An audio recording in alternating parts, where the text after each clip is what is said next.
I love that Penny's just like laying here on the table. Yeah, is that a nice belly rub? Oh, yeah. Hey guys, welcome back to my channel. I'm Tashina from Logical Harmony. Thank you so much for joining me today. Today I'm doing a chatty get ready with me on this look. I've worn it quite a lot on Instagram, and every time I do, I get a lot of questions about it, like what eyeshadows I'm using, things like that. And then I wanted to use a foundation I haven't used on camera in a while, which is the Studio Skin from Smashbox, and show how I'm currently making this work for my skin. My skin's pretty dry right now, so I thought that might be helpful for some of you to see how I make that work for my dry skin. I also posted a story on Instagram just asking you guys to submit questions, and so I wanted to use this as an opportunity to answer some of those questions. So you might hear some different things about me that you don't know, or learn some different things about Logical Harmony. Hopefully you guys enjoy this video.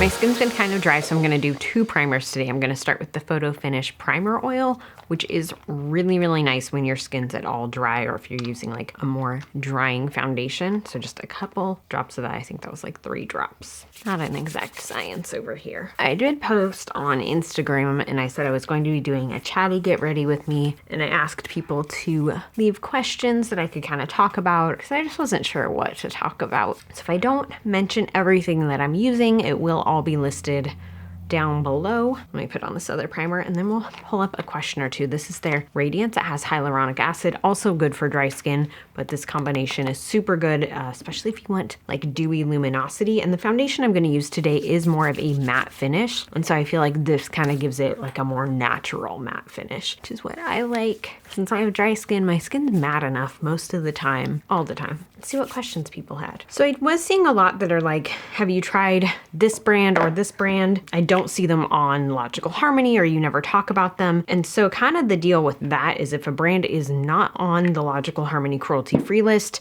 it means I haven't been able to confirm if they're cruelty-free or not. So that's why I'm not using them. Sometimes they're very trendy brands that a lot of people are talking about, and the brands might market themselves as cruelty-free, but usually that is why I'm not talking about that. So one thing you guys can do that is super helpful, I've talked about before, is any brands that you don't see on the cruelty-free list on Logical Harmony, reach out to the brand, let them know you want to see them there. It's super, super helpful when brands hear that from you guys. It's really good feedback for them about like what matters to you, their customers. And I feel like that's what I'm talking about all the time, is like, as consumers, it's so important to let brands know what matters to you and what makes a difference. So doing that is super helpful. So if there's a brand that you want to see on there, and we kind of go by like who we're getting asked about most. Yeah, if you see them on pending, but they're not on cruelty free, let the brand know that you want them to reach out and that that is important to you. That helps a ton. So anytime, that's why. And it sucks because there are some super trendy brands that I would love to be talking about and trying their products, but if I can't verify that they're cruelty-free, I'm just not going to. It's too risky to me, it's not worth it. And there are some brands that are really trendy right now that people are asking about a ton that I've been reaching out to literally for years and can't get a single response. So it's frustrating for me too, I get you guys know that. Because I know it's frustrating for a lot of you. I have this blemish, so I'm trying to cover that up. Right now I'm in between shades of what I have of this foundation, so I'm just mixing a couple together. What do you think about the competition that there is between YouTubers on YouTube? I don't think there needs to be competition. In my eyes, there's not competition. There's space for everyone. We all have our own unique voice, our own unique styles, our own unique aesthetic. There's room for everyone. I really don't think it needs to be a competition. You know, certain things, obviously, like some of the brand opportunities, there aren't an unlimited quantity of them with certain brands, but I really just think that the whole idea that it needs to be a competition is kind of ridiculous, and I just don't think it is. I think there's room for everyone, and the community can just do more to support each other and lift each other up. If someone wants to see it as competition, they can, but I don't. I don't see it as competition. I think there's literally room for everyone. And we all, again, just have such unique voices and styles. And I think that's part of what makes it such a cool community, is that there are so many people represented. There's so many voices, so many opinions. Like, it's endless. And I think that's rad. So yeah, I don't really think there's competition. I don't think much of it. The best vegan, cruelty-free, non-funky colored hair dye. I get that question a lot. Have you tried the henna dye from Lush? I have not. I don't dye my hair. The last time I did was like 6 years ago, 5 or 6 years ago. For non-funky colors, Paul Mitchell has some, and so does Aveda. So those are the best options, I think. Most of the brands, like a lot of the box dyes that you can get like at Whole Foods and stuff, I've not been able to get them to verify their cruelty-free status. Aveda and Paul Mitchell are your best bets. I have not colored my hair in a really long time. When I did, I used Paul Mitchell, and not all of their dyes are vegan, but they do have some that are. I think if you email them, I'm pretty sure you can find out. So just find like a Paul Mitchell salon or an Aveda salon, and they should be able to help you. And I get that those aren't everywhere, but it's tricky. I think hair dye is tricky because I think so many of the companies make other products that fall under animal testing requirements, like here in the US or in other regions. So I think it's just a little trickier. What are my favorite perfumes? I really like the perfumes from Penrose. I really like the ones from Define Me, and then I like Pacifica. Those are pretty much the ones I use consistently. I still use Persian Rose from Pacifica more than any other perfume out there. But yeah, I do really like a lot of others. I think Define Me is probably one of my favorites. And they have bath salts now too, which I haven't tried, but I'm very intrigued. Or not bath salts. They have body scrubs now, which I haven't tried, but I'm really intrigued about because it's just a different way to check out their scent. What is your favorite holiday? Christmas. Definitely Christmas. I think I like winter. I like everything about decorating for it and food that comes with it and the weather. Yeah, I like Christmas. You get to watch Home Alone. You get to watch Die Hard. I love Die Hard as it is. And I love that it is a Christmas movie. A lot of these are just asking about really specific brands. So that's kind of difficult because most of them are not anything I can do. Do you think any of the bigger influencers will go cruelty-free anytime soon? I hope so. I think everyone is starting to become more aware of what cruelty-free is and why it matters and the importance of it. So I think there's definitely hope. I do think it's probably tricky for a lot of the big people because of contracts with different brands, but I'm hopeful. I mean, I think more people are aware of it, more people see how it matters. And so I think we're headed that way. But I don't know that many of them at all, much less well. So I can't really speak for them. I would imagine yes, because I don't see why not. I think that's just kind of like a natural evolution for most people as they become aware of it. I do think it's tougher when you're an influencer, just because you have to think about where your money's coming from. You got to pay your bills. And so I think that can be tough for people when they're stuck in contracts. Just to be totally real, I feel like that's not something that's discussed when it comes to influencers and them going cruelty-free or not cruelty-free. And I think that's why you see some that put out videos that are like a full face cruelty-free. It's because they're aware of it and they're interested in it. But I do think there's more behind the scenes that impacts them suddenly changing their channel to cruelty-free that people aren't necessarily aware of. I'm hopeful for it though. I think more and more people are headed that direction. I think there's more awareness for it. And I think more brands are headed that direction too, or at least having more vegan products, which I think is super exciting. Brands get that it matters, you know? And there's a lot of cool stuff going on with some brands because of that. And that is rad. I feel like I'm getting ready awkwardly today. Whew, tell us something secret that not many people know, but I obviously probably do. Rianne, that is a tough one. Some of you know, I think, but a lot of you probably don't / might not find it interesting. I think a lot of people are surprised when I tell them that as a child, my childhood hero / career aspiration was Peter Jennings. I admired him so much. I thought what he did for the news community, which sounds so weird to say, I just really admired Peter Jennings, and that was part of what made me so interested in sharing information and people being empowered with information and everything like that. It was all to do with Peter Jennings, which is super weird. So without Peter Jennings, there might not be logical harmony. I don't know. I don't know if he would even care. That's probably my secret that I don't think many of you guys know. Some of you do, because I know I've talked about it before on like Instagram Live. And I know it's not like a juicy secret, but I was mostly trying to think of like what's something a lot of people probably don't know that's interesting. And yeah, I think that's probably it. Also, have you guys used this? Do you like it? I really enjoy it. I think it feels nice on the lips. Any plans on coming to New York City? I hope so. We really want to travel a lot more than we do. It's just tricky because travel, it's expensive. It's tough to coordinate, and a lot of stuff with brands tends to be kind of last minute. Like you have like maybe a couple weeks heads up. So I would like to, I know Justin would too. It's just tough. And for a lot of things, we want to make sure if we're going somewhere that we have stuff to work on with a brand lined up. And I don't know if they're that many brands in New York that we even talk to. There are some on the East Coast, but I don't think there are many in New York. And so it's also tough to plan a trip when it's just recreational versus for business, because we work a lot. And so it's really a lot easier to just plan it around work, as boring as that is for a lot of people. So I'm using ColourPop shadows. There's a hair of mine stuck on my hand. So I've worn this eye look a few times in Instagram photos, and I always get questions about it. Thought my phone was on silent. Sorry, that was my water app telling me to drink water. Well, you should probably leave it on just in case we get that call. Oh, yeah, okay. I'm so excited. Me too. So I've gotten a few questions about it, and it's all ColourPop shadows. I'll link to them below. You guys know I love my warm tones. I love my orange shadows. Not the most unique look out there. I fully admit that and acknowledge that, but I like it, and a lot of you guys seem to as well. That's what matters to me. Like I talked about my last Get Ready With Me, I'm trying to do more stuff with like fun, colorful shades, but I'm also really trying to focus on purchasing less and using more of what I already have, which is a lot of warm toned oranges. So this is a hard one. Cover FX Power Play or Smashbox Studio Skin to wear forever. I can't pick. I really can't pick because, okay, so I'm wearing Smashbox Studio Skin right now. Oh no! I just sprayed setting spray into my water. That's so gross.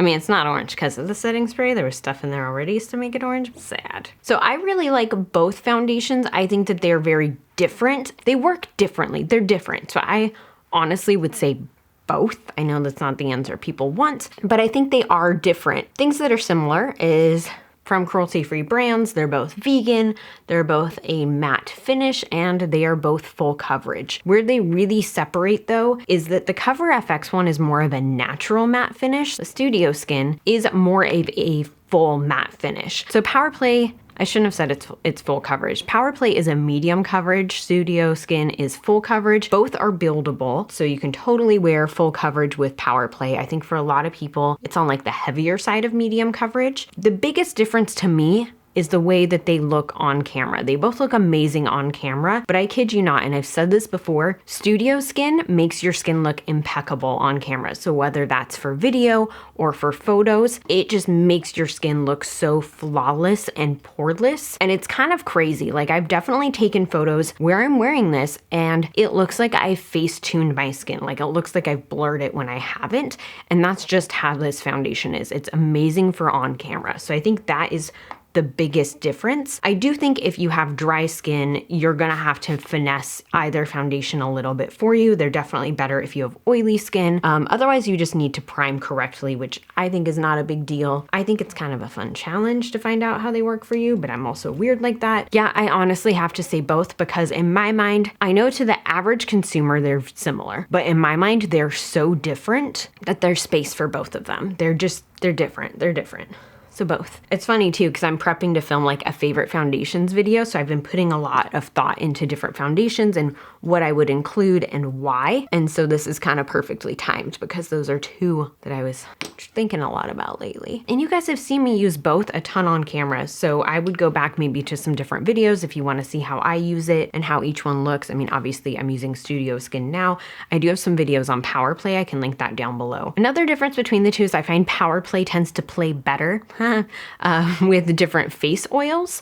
So if you want to prep your skin with a face oil, Power Play might be better for you for that reason. Studio Skin works really good with the Photo Finish Primer Oil, but I find beyond that, it can be a little finicky. But that's not a big deal breaker because I think most people probably aren't using face oils as primers. Yeah, I don't know if that was at all helpful because it's basically a non-answer. I don't remember how much Power Play is, but Smashbox just dropped the price on Studio Skin, which I thought was pretty awesome.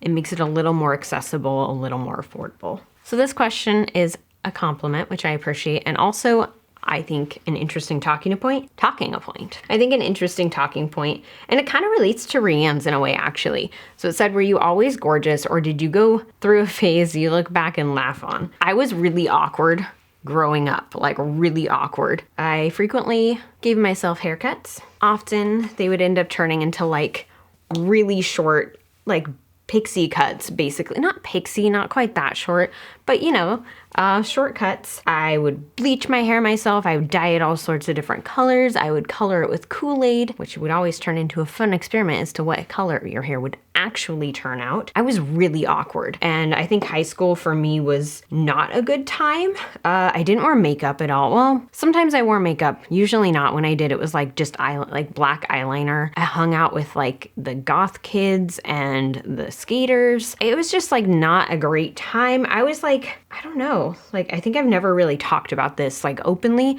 but I was like the kid in high school people would ask out on dates as a joke. Like that's who I was. High school was not a good, enjoyable time in my life. I was just painfully awkward. I was painfully shy. Like you would look at me and I would just turn bright red. It was just not a good time and I did not have a lot of good looks, but I also, I didn't really care. The way you said that. Yeah, I know. But I also didn't really care because like I didn't care about fitting in with people. I wanted to just like do my own thing and like Listen to Nirvana by yourself. yeah, I listened to a lot of Nirvana. There was like one boy at my school that wore makeup and he and I would hang out. I didn't care about fitting in. I didn't care about being trendy or popular or any of that stuff. And I think because of that, like I went to like the rich high school in my hometown where like 16-year-olds would drive Mercedes. And I just didn't care about fitting in with those people at all. Like to me, high school is, I just didn't care. It wasn't my scene. I wasn't into it. I took a bunch of science classes. That was how I spent my time. I would rather spend my time in waders in the creek doing studies for field biology than like hanging out with my classmates. I just didn't, I had friends, but like, I didn't really fit in. I definitely had a lot of very awkward years, but I think that helps you kind of like grow as a person. Like as weird as that is to say, I feel like that's cliche because I feel like you can do that growth no matter what. But I think at that point in life, it helps you kind of figure out like how much you care about the like superficial bullshit that's out there. Yeah, like we were really poor.